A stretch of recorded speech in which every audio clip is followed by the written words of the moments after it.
So I think a lot of people will remember the day Conor McGregor walked out of court after losing his civil case with Nikita Hand. Very dramatic scenes, huge amounts of media from across the world. And in the middle of it, Sky News were there and a reporter shouts at Conor McGregor. And what he says at that moment now is going to be one of the many upcoming court cases involving Conor McGregor. Because he's filed papers looking to sue Sky Ireland over what was said to him. Yes, he has. So he actually, it's interesting, it was lodged in court earlier this week, but it was noted that the statute of limitations, so he had a year to lodge this, and obviously we're nearly at the anniversary of when he was found civilly liable for raping Nikita Hand, so they had to get it in. So yeah, basically he's suing Sky News Ireland, which is obviously responsible for publishing Sky stuff here. And it's basically, as you said, he's claiming that when he left the forecourts, and, you know, there's obviously loads of pictures of him and he was being flanked by his family. He was hand in hand with his partner, Dee Devlin.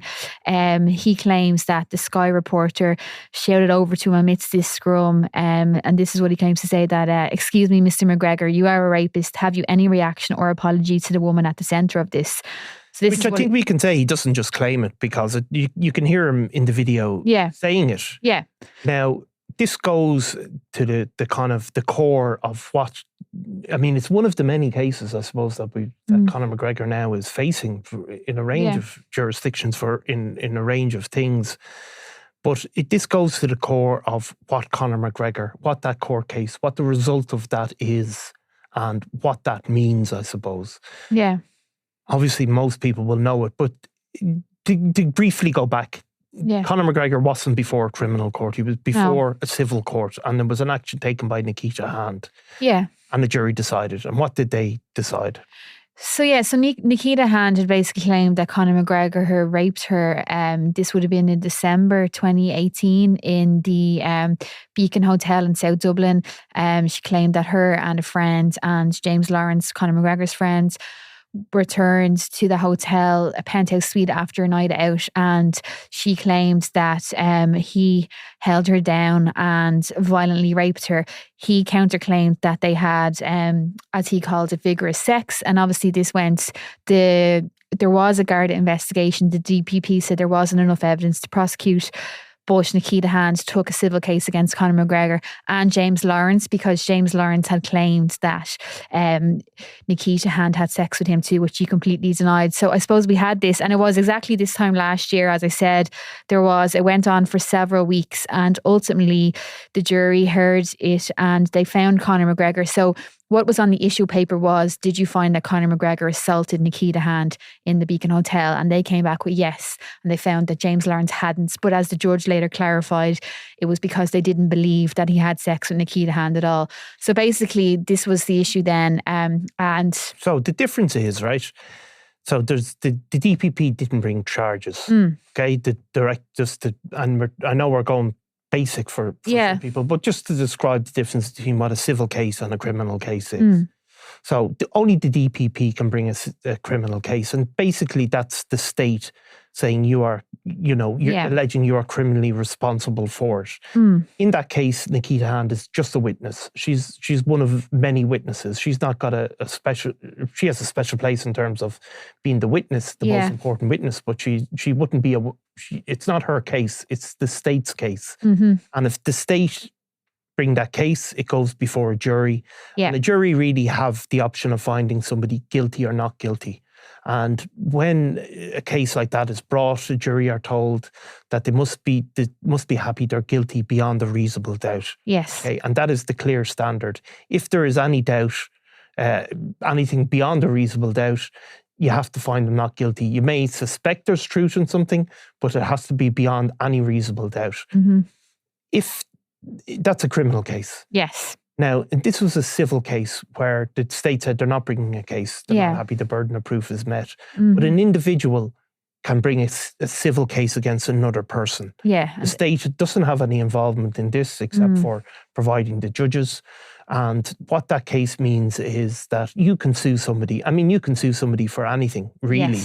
I mean, if somebody, people will be used to, somebody in a car hits off them, they can sue somebody. I might have a case for some of the things you've said to me. Exactly. Well, you could. I mean, you can bring a case for almost anything. It doesn't mean you'll win. No. But you can bring a case. And so Nikita Hand in this case was told the state isn't bringing a case, but she decided to bring it herself. And that's a civil case. It doesn't, if you lose a civil case, you can't be locked up. You can't, the state doesn't have any involvement. You can lose money and that's it. And when she brings a civil case, it's a different burden of proof. Yes. The reason it's a different burden of proof is the state have a higher burden of proof because they have a higher penalty. But a civil case is a lower burden of proof because it's basically just money at stake. And that burden of proof is in all probability. It's a balance of probabilities. A balance of probabilities. Yeah. So you can say, well, there's this case, but weighing it all up on the balance of probabilities, I believe it to be true. Yeah. And in that case, there's a jury as well. It's conducted by a judge, but the judge puts particular questions to the jury. It doesn't say, do you find him guilty or not guilty? Yeah. It asks specific questions of the jury. Yeah. And in this case, it asks the question of a jury, did Conor McGregor assault her? Now that was clarified on appeal that it didn't mean just a physical assault. It was clarified on appeal to mean that, do you have the exact term there? I don't have it in front of me, but Justice Alexander Owens went back to clarify that it meant by assaults that the jury believed Nikita's Hand's story that she had been raped by Conor McGregor. Exactly. So the assault is just a term used in the technical term, I suppose, in this case. But the facts or the allegation was clear. So Conor McGregor loses that case. Nikita wins and a jury find him civilly liable for that. Yes. That attack, right? And that's what it is. Now, when you go out there, after that verdict or any of the day during that trial or subsequently or even before, you turn on social media and people are saying all sorts of things about McGregor, about Nikita Hand. Yeah. And it looks like you can say whatever you want if you look on social media, right? Yeah, but we know different. Well, we know different because it is different for media organisations. And that goes to the heart of it here because Sky News, they asked him a question, as you said, basically said, excuse me, Mr. McGregor, you are a rapist. That is said to him. Yeah. And, so I suppose the question will McGregor's side are clear. They're saying that this has defamed their client. Yeah. And that they do accept that he was found civilly liable for the assault. Yeah. But they're basically saying you can't call somebody a rapist unless they have been criminally convicted. Yeah. Now, we haven't heard, it's an ex parte application. Yes. So we haven't heard Sky's defence. And this will be a civil case as well. So they will have on a balance of probability proof to decide it. Yeah. So, and the statute of limitations is interesting, all right? It's just the 2 days. If you don't bring it within a year, your chances of getting it, are very small. Now, it seems that we heard in this court appearance that there's an application to serve papers on people overseas. I presume Sky have some sort of office in here, but the main office will be overseas, in the UK. Yeah. Yeah. So that would be for Sky, to serve for Sky. Yeah. So they'll obviously come back for their response to that. But yeah, I suppose it's just it's one of those cases where, as you said, there's lots of different cases arising from the initial jury trial, and I suppose this is one of them now.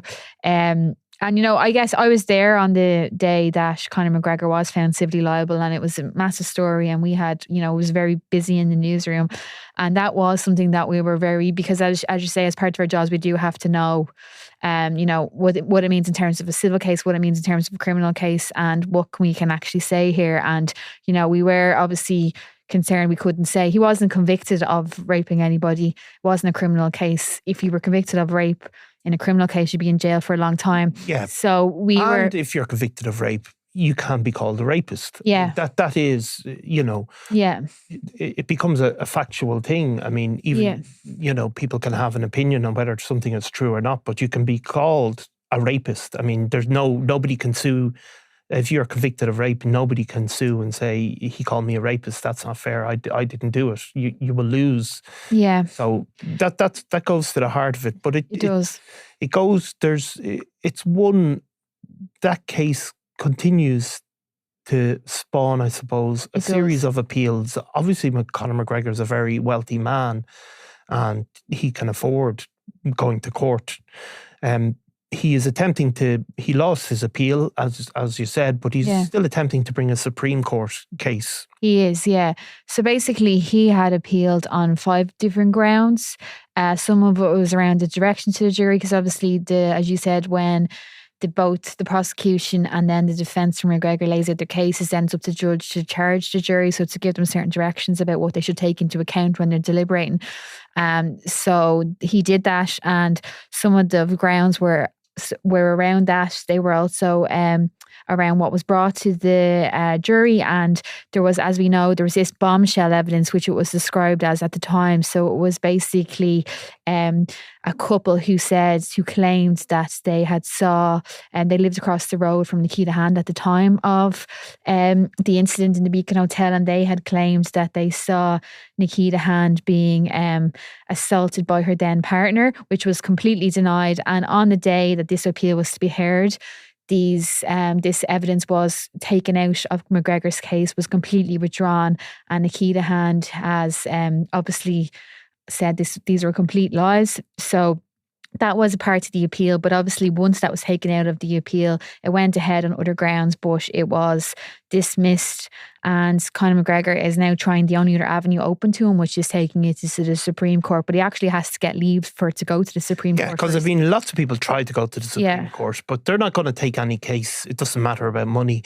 I mean, anybody can appeal to the appeal courts, really, if you have a verdict against you, or certainly a lot easier. But the Supreme Court, you have to have a novel legal point, really.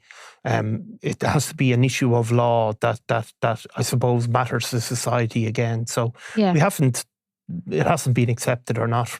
No. I mean, it's one of the, it's obviously Conor McGregor has other trials going. I mean, there was just this week as well, the case of a whiskey lawsuit brought by, over the ownership of one of his then ownership of one of his whiskey companies.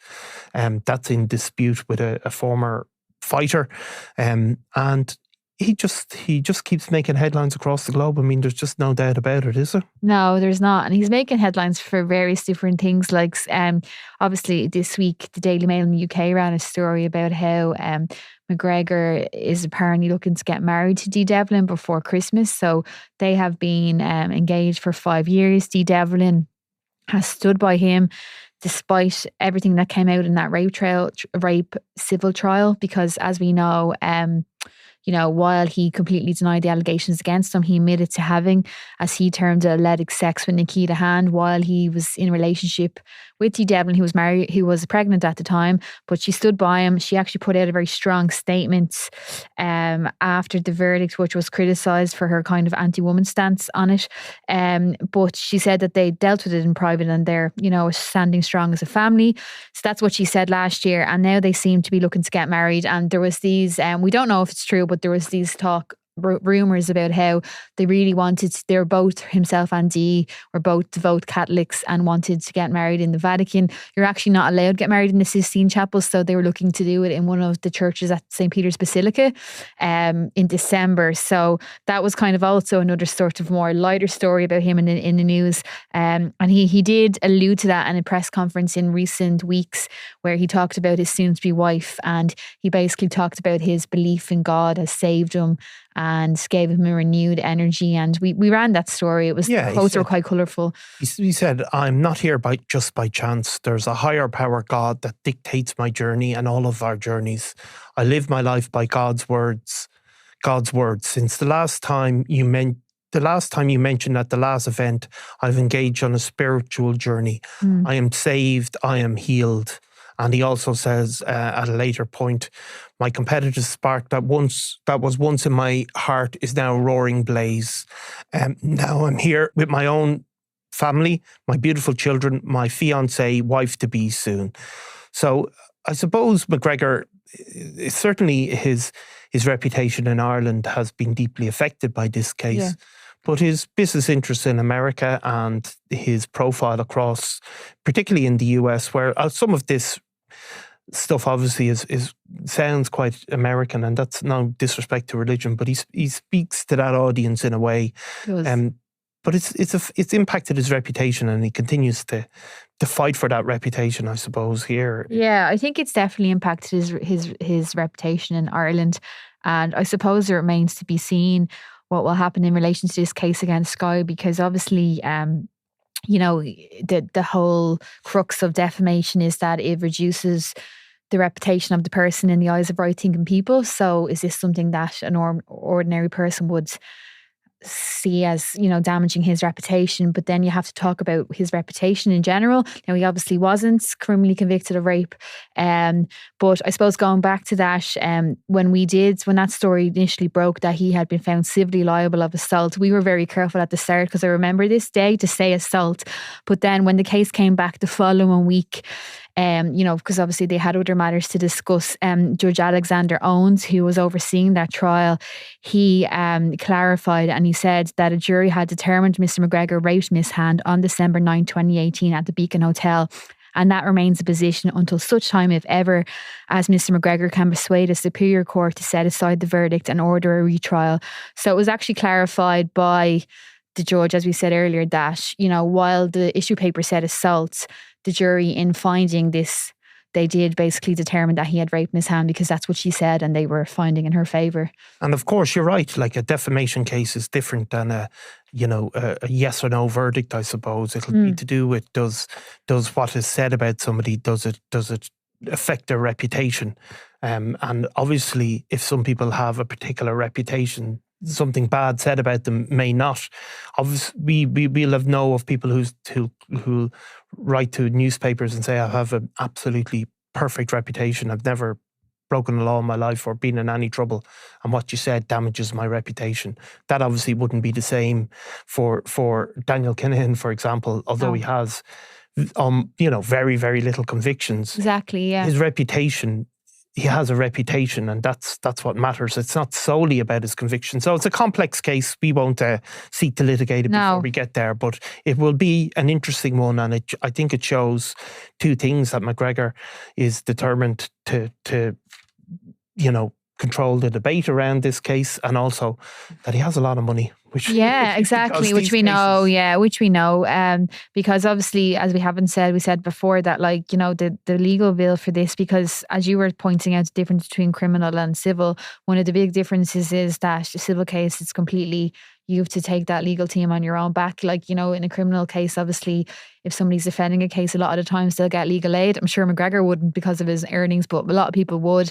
And then when the state takes the case, they cover the cost. But in a civil case, it's one person against the other. So whoever loses has to foot the bill. So McGregor is meant to have been, he's kind of, he's denied this, but he's meant to be also covering James Lawrence's costs, which weren't awarded for Nikita Hand having to pay, even though James Lawrence was cleared. So that's over 1.5 million. So yeah, he has lots of money. So that might save you from save me from being sued by you. Are you saying I have no money to sue? Well, I don't think you've got that much. Yeah, but if I won though, you'd have to pay. So that could, I might be willing to take that. But the other thing I wanted to say on that was, that obviously the costs are there, but also we have to see what happens with the case in America, because there's also a Jane Doe in America. We don't know her details, but that she has claimed that McGregor sexually assaulted her in the bathroom at a basketball event over there. And I think he's been given, the latest we did on that, he's given 30 days to respond to that in a US court. So. And again, that's a civil case. That's a civil case, The police over there have decided not to take criminal action, but a civil case can go ahead nonetheless, and it is going ahead as of this moment. Yeah. Okay, Eimear, well, we'll be no doubt back to all of these cases in due course. Yes, thanks, Niall. Thank you. I'm Nicola Tallant, and you're watching Crime World, a podcast about criminals, drugs and the underworld in Ireland and across the globe. Make sure you subscribe to our channel and turn on notifications so you can be the first to watch all our latest episodes. You can also listen wherever you get your podcasts.